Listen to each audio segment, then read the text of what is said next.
세계가 어지러워지니 민주주의 대국, 경제 대국이라는 나라들마저 마스크 때문에 다툼이 나버리고 있고, 한국에 통수를 치고 한국 키트가 어떻다고 비하하다가 뒤에서는 또 도와달라는 나라가 있는가 하면, 자신들도 어렵고 힘들지만 수십 년 전 한국을 크게 도와주었고 변함없이 진정한 의리의 면모를 보여주는 나라가 있습니다. 우리는 이런 나라를 형제 같은 나라라고 불러야 하지 않을까요?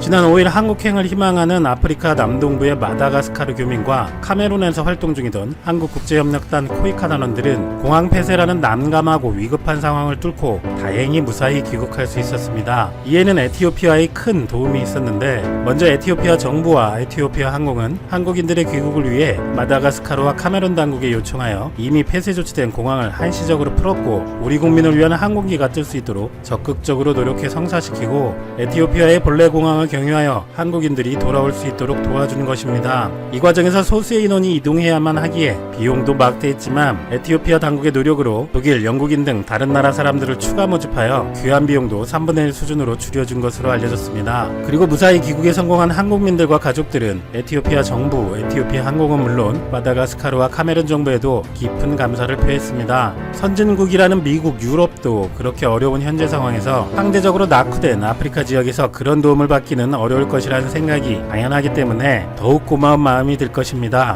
공교롭게도 며칠 전 한국에서는 에티오피아 아비 총리의 진실한 용기가 화제가 되기도 했었는데요. 아비 총리는 문 대통령과의 전화통화 이후에 대한민국은 이번 위기 대응에서 가장 성공적인 사례이고, 한국의 대통령과 통화를 했고 한국의 대통령에게 에티오피아가 잘 대처해 나갈 수 있도록 한국이 필요한 의약품들을 어떻게 지원해야 할지 알려주었다라는 트윗을 올렸습니다. 그래도 한국과의 최고 지도자가 체면을 무릅쓰고 한국에게 도움을 요청했다는 사실이 에티오피아 현지인들을 극찬하게 만들었습니다. 아비 총리는 2019년 노벨 평화상을 수상했던 인물로 국민들의 존경을 받고 있기 때문에 이런 트윗도 국민들의 많은 호응을 이끌어낸 것으로 보입니다. 아비 총리는 에티오피아와 이웃나라 에리트리아와의 반세기 넘게 이어진 갈등과 분쟁을 끝내기 위해 먼저 손을 내밀어 평화협정을 체결하고 외교관계를 복원한 것을 높게 평가받아 노벨 평화상을 수상했었습니다. 지금 세계는 너무나 어려워서 민주주의 국가이고 선진국이라는 나라들도 자기 앞가림도 못하는 상황이니 타국과의 관계에서도 좋은 모습을 보여주지 못하고 있습니다.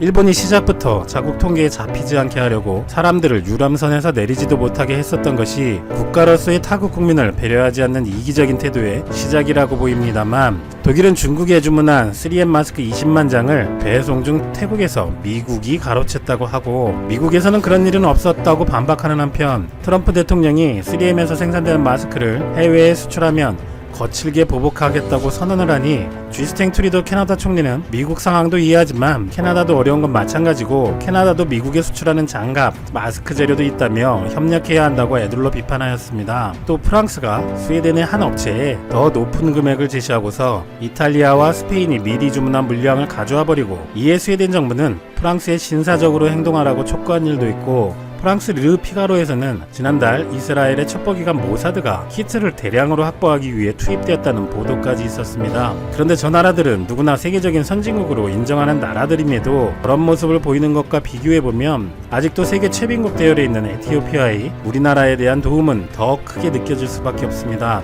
뿐만 아니라 이미 수십 년 전 에티오피아는 우리나라에게 엄청난 도움을 주었었고, 우리나라도 보답을 하며 좋은 관계를 만들어가고 있습니다. 현재는 에티오피아가 아주 못 사는 나라의 대명사가 되기도 했지만 과거 역사를 보면 우리나라와의 유사성도 상당히 많은 나라입니다. 에티오피아는 인구로만 보면 1억 명으로 나이지리아 약 2억에 이은 아프리카 2위 대국입니다. 에티오피아라는 국명의 유래는 그리스어로 검은 얼굴의 사람들의 땅이란 뜻으로, 그리스 신화에서 파이톤이 아버지 헬리오스의 태양마차를 너무 낮게 몰고 날아와서 이 지역 사람들의 피부가 타서 검게 변했다는 얘기가 있고, 어디선가 엄청 많이 들어봤고 등장했던 그 이름 안드로메다 공주도 저 멀리 안드로메다 별나라에서 온 공주가 아니고 에티오피아의 공주입니다. 영화나 게임 만화에서 바위에 묶여서 바다 괴물에게 잡혀갈 위기의 미모의 공주가 있는데, 마침 메두사를 퇴치하고 돌아가던 페르세우스가 이 소식을 듣고 괴물을 물리치고 결혼한 여성이 바로 안드로메다 공주입니다. 그런데 사람들이 이 공주가 에티오피아 공주라는 걸 모르는 이유는 에티오피아는 검은 얼굴의 사람들이 사는 나라니까 공주도 흑인이었을 텐데 대부분 예술작품 영화들에서 백인으로 묘사하고 있기 때문입니다. 하지만 검은 얼굴이라는 건 서양인들이 자기들 기준에서 말하는 것 아니겠습니까?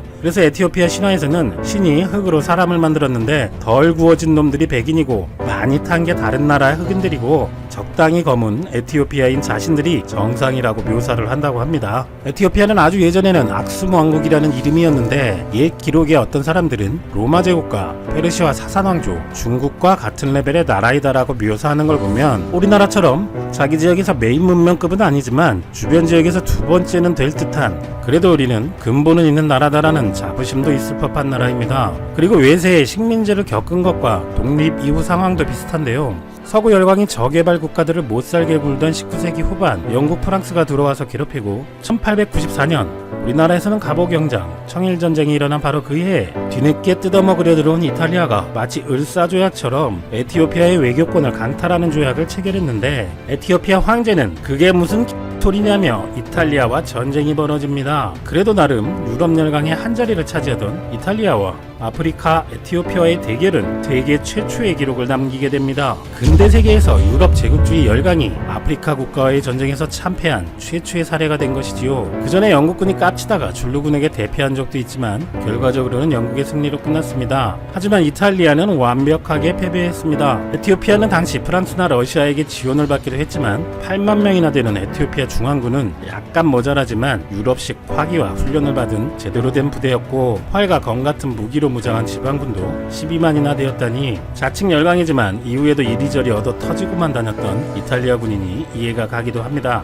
갑오경장 때 우리나라도 저 정도 화력이 있었으면 좀 더 버텨볼 수도 있었을 텐데 말이죠. 그러나 40년 후 1935년 1차 대전 이후 경제가 어려우니 침략을 택한 이탈리아는 무솔리니의 지휘 아래 예전 패배의 굴욕을 갖겠다며 총 병력 50만에 항공기 600여 기, 전차 600여 대로 이탈리아 전군을 모아서 공격을 하고 무솔리니는 독가스까지 동원해서 승리, 황제를 영국으로 쫓아내고 에티오피아를 에리트레아, 소말릴란드와 합쳐 이탈리아령 동아프리카 식민지를 세우는 데 성공합니다. 셀라시의 황제는 이탈리아의 학장 아래에서 레지스탕스로 싸우다가 1941년 영국군의 도움을 받아 이탈리아군을 쫓아내고 권좌에 복귀합니다. 그리고 얼마 후 머나먼 한국이라는 나라에서 전쟁이 발발했는데 대부분의 나라는 미국과의 관계 때문에 참전했지만 자신도 이탈리아에게 식민 지배를 겪으며 고통을 받은 경험이 있어서 그랬는지 셀라시의 황제는 부당하게 침략받은 나라가 있다면 반드시 도와줘야 한다며 즉시 한국 파병을 결정했다고 합니다. 유엔군 중 유일한 아프리카 국가였으며 황실 친위대 포함 6,037명의 에티오피아군을 파병했고 121명이 전사, 536명이 부상당했으나 포로는 한 명도 없었다고 합니다.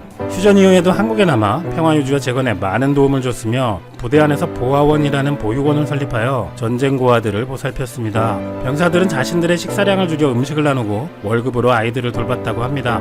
그러나 한국에 큰 도움을 준 에티오피아의 살라시의 황제는 국가 운영에는 소질이 없었는지 에티오피아의 경제는 어려워만 졌고 군사정부가 들어서게 됩니다.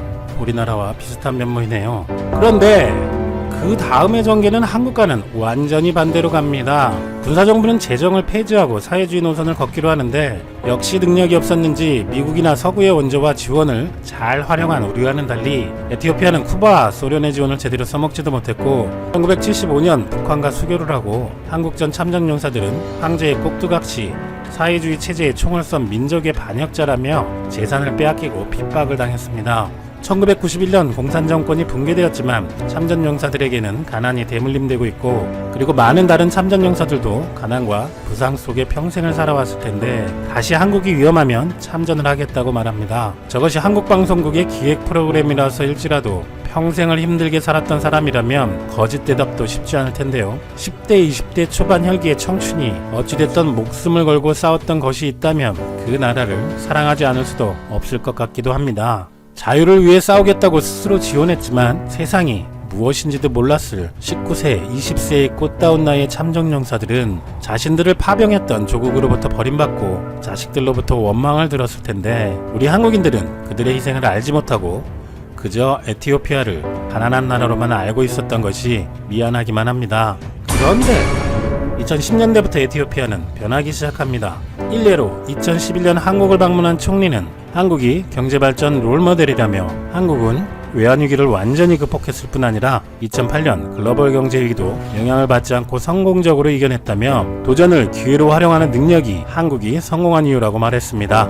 역시 사람 보는, 아니 나라 보는 눈이 있는 총리는 경제개발 5개년 계획 등 한국을 모델로 변하기 시작했습니다. 1억이라는 대규모 잠재 내수시장을 보유하고 있기에 너무 밑바닥에서 시작해서 아직 국민소득은 얼마 안 되지만 성장률 7% 클럽에서 최근 10년간 높은 수준의 경제 성장률을 기록 중이며 정부 주도의 중소득급 진입을 위한 경제개발 계획을 추진 중입니다. 아프리카 경제위원회는 지금의 성장을 지속한다면 에티오피아가 2050년 아프리카 1위의 경제대국이 될 것이라고 전망하기도 합니다. 그런데 2050년 너무 멀다. 이렇게 한국에는 잊을 수 없는 도움을 준 에티오피아에 한국도 잊지 않고 도움으로 갖고 있습니다.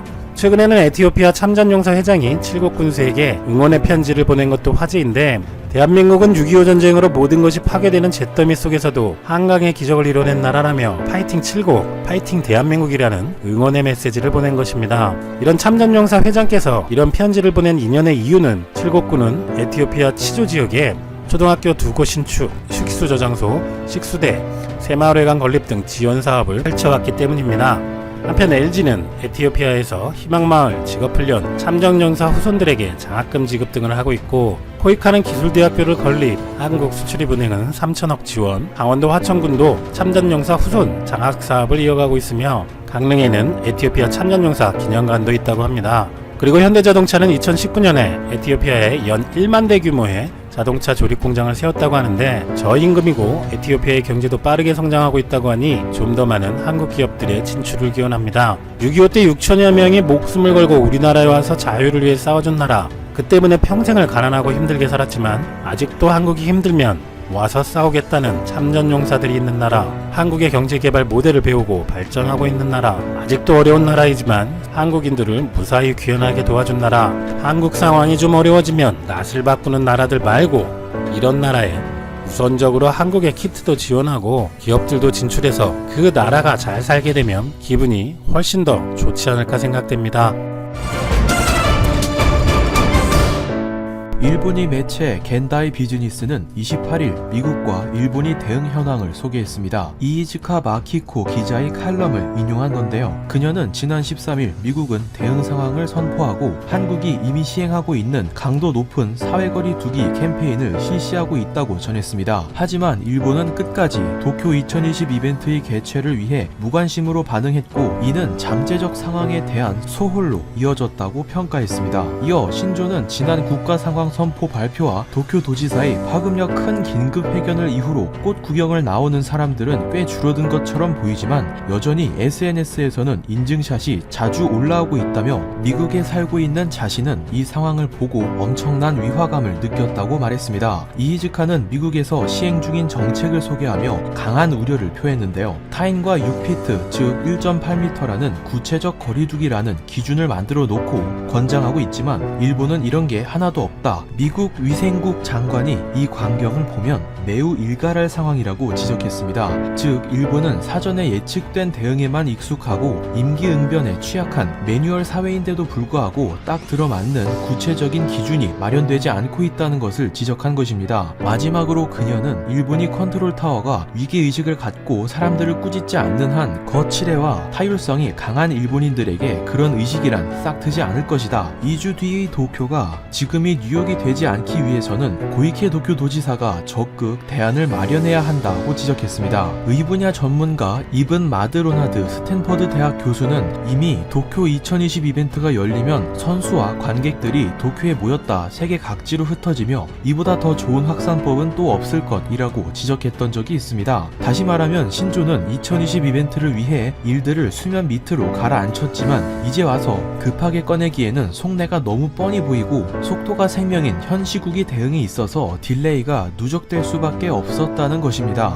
마침 이날 당일 신조의 회견에서 해외에서는 적은 집계를 토대로 수면 아래에서 퍼지는 게 아니냐는 말들이 있다. 진짜 기적적으로 버티는 것인가? 외국으로부터의 빗장 잠그기가 상당히 늦었다라는 질문이 있었습니다. 신조는 이에 매일 후생 노동성에 최대한 확인 물량을 늘리라는 이야기를 매일 하고 있다. 사후 확인에 대해서는 전문가들로부터 처리 방법에 대한 설명을 듣 듣고 납득했다라고 대답했습니다. 하지만 29일 현재까지도 일본이 확인량은 여전히 1일 1,000건대를 유지하고 있고 일개에서도 지속적인 의혹이 나오고 있습니다. 회피 성격의 모순된 답변을 한 것이죠. 그리고 이태리가 한국이 통계 수치를 넘어서기 시작한 날짜는 3월 9일입니다. 일본이 한국의 빗장을 잠근 당일이죠. 그런데 정작 이태리에 대한 빗장은 무려 18일 뒤에 적용되었고 결국 사적인 이익이 최우선이 되고 있다는 비판은 피할 수 없어 보입니다. 일본이 스코어는 현재 가파른 상승세를 타고 있습니다. 28일 당일 전국 100여 건을 돌파한 지 하루 만에 200건이 집계되었고 전체 4분의 1을 넘어서는 값인 63건이 도쿄에서만 나왔습니다. 결국 신조는 29일 회견에서 통계 하락과 상승 갈림길이 상황에 서 있다며 우리가 지금 보는 값은 2주 전으로부터 비롯된 값이며 지금 상황이 확대되고 있더라도 바로 탐지할 수 없다. 향후 2주간 30배 이상 늘어날 수 있다라며 장기전을 각오해야 한다고 말했습니다. 신조는 지속적으로 판단 미스를 보여주고 있고 매일매일 그래프는 최고치를 경신하고 있습니다. 이상 큐이셨습니다.